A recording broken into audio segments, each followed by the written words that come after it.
I think this is water. My friends and family know better. Oh, I My name is Red. I have gone by a lot of nicknames in my lifetime. Most by my dearest mum, who's way back at the back, hidden away. I've had Star. Oh. I've had Mrs. Tiki Winkle. Oh. I've had Frog. No, it's because I sleep face down butt up. I've also had probably my favourite, most affectionate nickname is Oi, stop that, put that down, that's dangerous. It kind of works. And then of late, one of my favourite nicknames is Nearly Dead Red.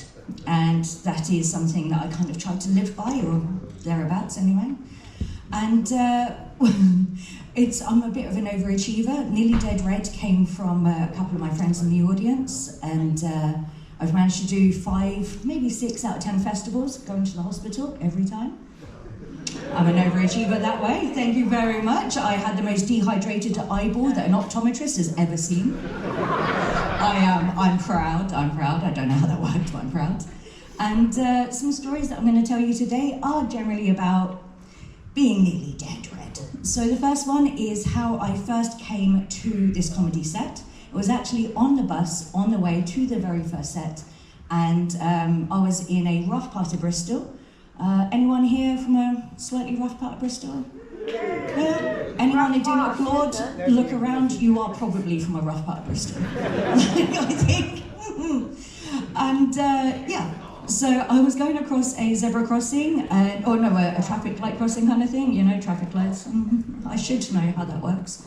And there was an old lady next to me, elderly lady, and she had a shopping trolley, and she was sat next to me, or stood next to me, and I saw the lights, and they turned red, and I thought, okay, it's time to go, and I'm going to escort this lovely lady across the road.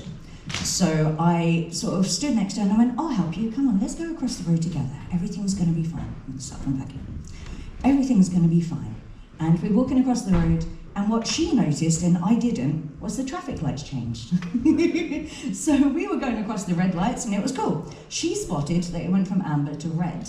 And I'm so busy trying to help this lovely lady that I didn't spot this change. So what she did, she grabbed her basket, or a shopping trolley, and she just pegged it across the road.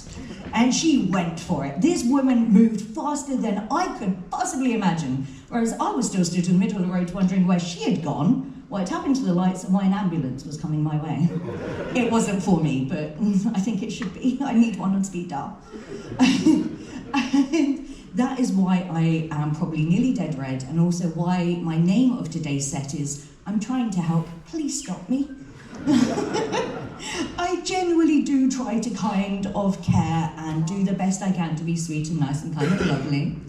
And another example of this is I was on my way to work in Reading, and I was walking across a bridge across a river, and I spotted that a pigeon had fallen in the river. Oh, sad times.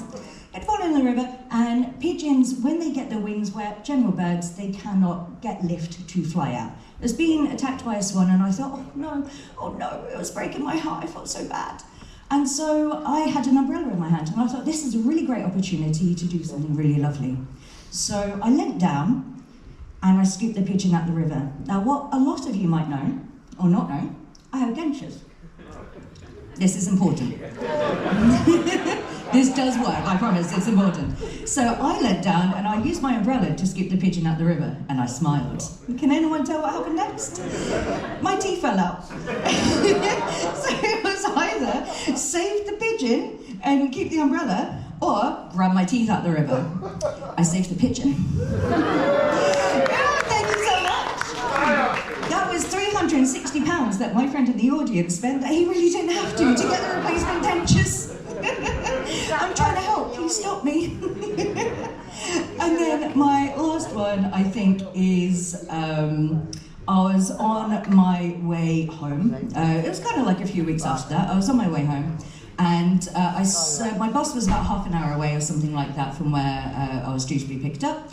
And so I went into the nearest Tesco for travel booze. I'm fairly sure everyone, round of applause for travel booze? Yeah, travel booze. Yeah, thank you.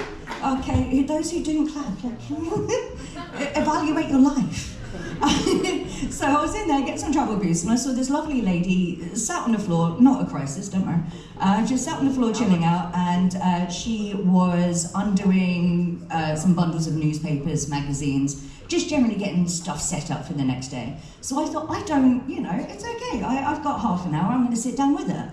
So I sat down with her, and then I started undoing the knots, and we were chatting away. I introduced myself, she introduced herself. We spoke about partners, we spoke about life, we spoke about neurodiversity, all of these wonderful things.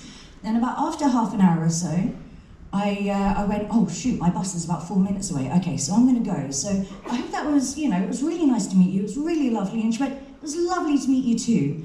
I just want to give you a heads up that I did spend the last hour tying all of those together so I could send them back. And I went, I'm trying to help, please stop me.